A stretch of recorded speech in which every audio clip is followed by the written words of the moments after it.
സാക്ഷാൽ നരേന്ദ്രമോദിയും BJP-യും പയറ്റിയ അതേ അടവുകൾ ഇന്ന് കേരളത്തിൽ CPM പയറ്റുന്നു എന്ന് പറഞ്ഞാൽ അതൊരു പരമസത്യമാണ്. ഇസ്ലാമോഫോബിയ പറഞ്ഞ് ഭൂരിപക്ഷത്തിന്റെ വോട്ട് നേടാമെന്നാണ് AK ബാലൻ കരുതുന്നതെങ്കിൽ മലയാളികൾ ഒരു കാര്യം തിരിച്ചറിയേണ്ടതുണ്ട്. എന്നോ CPM BJP-ക്കും നരേന്ദ്രമോദിക്കും പഠിച്ചു തുടങ്ങിയിരിക്കുന്നു. ഗുജറാത്ത് തെരഞ്ഞെടുപ്പ് കാലത്ത് കോൺഗ്രസ് എങ്ങാനും ജയിച്ചാൽ അഹമ്മദ് പട്ടേൽ മുഖ്യമന്ത്രിയാകുമെന്ന് പറഞ്ഞ് ഭൂരിപക്ഷങ്ങൾക്കിടയിൽ വെറുപ്പും ഭയവും ഉണ്ടാക്കിയെടുക്കുന്ന നികൃഷ്ടമായിട്ടുള്ള BJP-യുടെ തന്ത്രങ്ങളല്ലേ ഇന്ന് കേരളത്തിൽ CPM-ഉം AK ബാലനും കൊണ്ടുവരാൻ ശ്രമിക്കുന്നത്? ഇതാദ്യമായല്ല.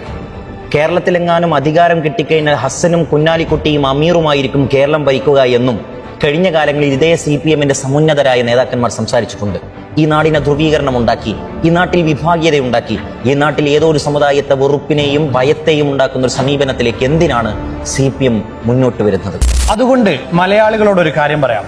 ആട്ടിൻ തോലണിഞ്ഞ ചെന്നായികൾ നമുക്കിടയിൽ പലയിടത്തുമായി ജീവിക്കുന്നുണ്ട്. അവരുണ്ടാക്കിയെടുക്കുന്ന വിഭാഗീയതയുടെ വർത്തമാനങ്ങൾക്ക് തല കൊടുക്കേണ്ടവരല്ല നമ്മൾ. B alert.